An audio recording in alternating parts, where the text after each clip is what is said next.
بدنام زمانہ carry lager بل اور میمو گیٹ جو ہے وہ بھی سامنے آئے، بہت بڑے اسکیمز جس میں پاکستان کی قومی سلامتی کے پہ وار کیے گئے، پاکستان کے اور خاص کر اس میں حسین حقانی ان کے جو بلو آئیڈ ایمبیسڈر تھے وہ بھی اس میں شامل تھے، تو وہ بھی کافی سلسلہ ہم نے دیکھا۔ پھر اسامہ بن لادن کا مے 2 کا آپریشن یو ایس فورسز کا وہ بھی ہوا ان کے دور میں، اور اس میں ایک بڑی یادگار چیز یہ ہے کہ آپریشن جیسے مکمل ہوا تو 24 گھنٹے میں زرداری صاحب کا وہ آرٹیکل چھپ گیا واشنگٹن پوسٹ میں یا نیو یارک ٹائمز میں، جس میں انہوں نے اس آپریشن کی تعریف بھی کی۔ پھر وہ دور تھا 2008 سے 13 بلیک واٹر پاکستان میں آیا بہت بڑی تعداد میں، اور پھر ریمنڈ ڈیوس کا معاملہ بھی ہوا۔ پھر 27 نومبر 2011 کو سلالہ پہ حملہ ہوا، ہمارے 27 فوجی افسر جوان جو ہے شہید ہوئے جو امریکن گن شپ نے کیا، اور یہ کریڈٹ ہم دیتے ہیں زرداری صاحب کو بھی، اس وقت کے آرمی چیف کو، کہ جو American ground line of communication تھی اس کو انہوں نے بالکل بلاک کیا، جو افغانستان کو ہم نے ان کو راہداری دی تھی جب تک امریکن نے اپولوجائز نہیں کیا، ریگریٹ نہیں کیا۔ خیر بہرحال یہ تو ماضی کی یادیں ہیں، پاکستان بہت آگے نکل چکا ہے۔ اب کیا اس وقت موڈ لگ رہا ہے زرداری صاحب کا؟ میرے خیال ہے ان کی پرائیورٹی تو ہونی چاہیے عوام کے زخموں پہ مرہم رکھنا، ہیلنگ دا نیشن، اور اپنی مفاہمت کی وہ اپنی دکھائیں گے اعلیٰ کارکردگی کہ کیسے تمام پولیٹیکل پارٹیز کو اکٹھا بٹھاتے ہیں، وہ کیسے پی ٹی آئی، ناراض پی ٹی آئی جو وقت ایک عجیب فریم آف مائنڈ میں ہے ان کو واپس لے کے آتے ہیں، اور کیسے ایک گیو اینڈ ٹیک سے، کچھ کنسیشن سے، کچھ کانفیڈنس بلڈنگ میجرز کے ساتھ پاکستان میں سیاست جو ہے وہ ریسٹور ہو جاتی ہے اور نارملائز ہوتی ہے۔ میں سمجھتا ہوں یہ ان کی پرائیورٹی ہونی چاہیے، لیکن جو ان کا موڈ ہے وہ تو نظر آ رہا ہے کہ وہ 18ویں ترمیم میں جو کچھ کمی بیشی رہ گئی ہے وہ اس پہ بھی فوکس کریں گے۔ پھر موڈ نظر آ رہا ہے کہ NFC وارڈ پہ اگر تحفظات ہیں صوبوں کو وہاں پہ وہ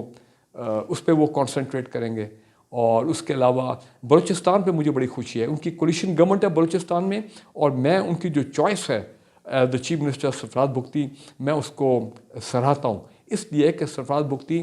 ایک سن آف دی سوائل ہیں، بلوچستان کے حوالے سے بگٹی قبیلے سے ان کا تعلق ہے، اور وہ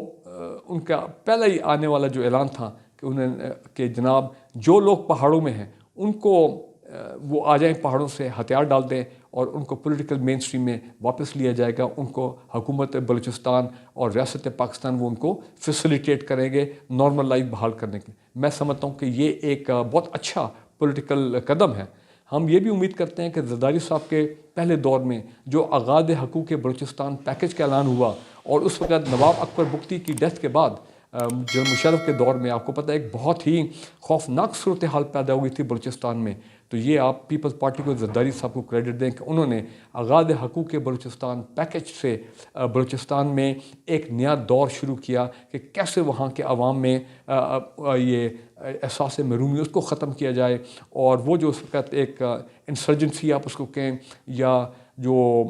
ریاست کے خلاف وہاں پہ لوگوں نے ہتھیار اٹھائے تھے اس کو کم کرنے میں، اس فضا کو بہتر کرنے میں میرا خیال ہے پیپل پارٹی نے ایک رول ادا کیا تھا۔ امید کرتے ہیں کہ اب بھی بلوچستان میں یہ سیاسی طور پہ ایک پولیٹیکل وہاں پہ ریکنسیلیشن ہوگی، پولیٹیکل مفاہمت ہوگی، اور جو لوگ واقعی جو ابھی بھی پہاڑوں پہ ہیں اور جو ریاست کے خلاف مزاحمت کر رہے ہیں ان کو بھی واپس لانے میں زرداری صاحب اور ان کی جو ٹیم ہے بلوچستان میں وہ اپنا کردار ادا کرے گی۔ ابھی خبریں آ رہی ہیں کہ جناب آصفہ بھٹو جو ہیں ان کو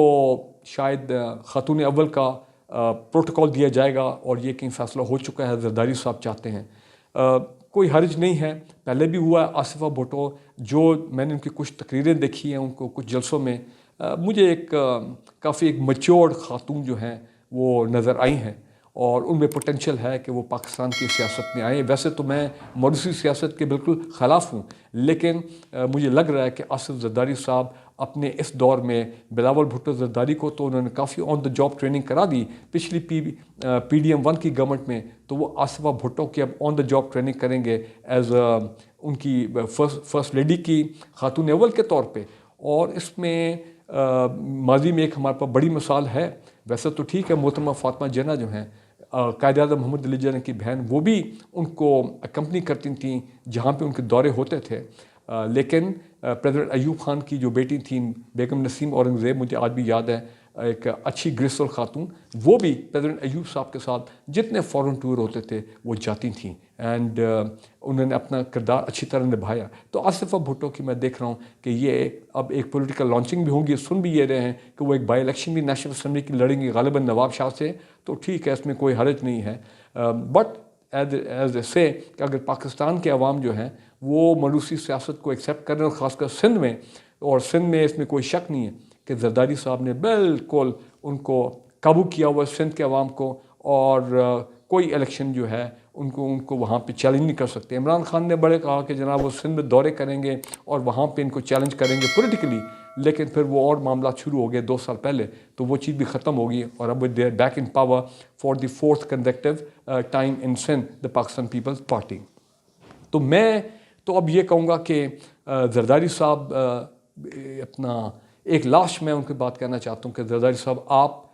پریزیڈنسی میں آئے ہیں، کچھ ماضی کی ایسی جو ہم نے غلط خبریں سنتے تھے پریزیڈنسی کے حوالے سے، میں ان کو دہرانا نہیں چاہتا ہوں، وہ نہیں آنی چاہیے۔ اب آپ زندگی کے ایک نئے دور میں داخل ہو گئے ہیں، میرا خیال ہے آپ کا مائنڈ سیٹ جو ہے وہ ریفارم ہونا چاہیے، آپ کی سوچ جو ہے وہ بدلنی چاہیے۔ آپ کو اللہ تعالیٰ نے اتنے اربوں خربوں دیے ہیں کہ اب یہ جو ماضی میں آپ کے ساتھ میگا کرپشن اسکیم ہوتے تھے، اب ان کی میرا خیال ہے گنجائش نہیں رہی ہے۔ جو اچھے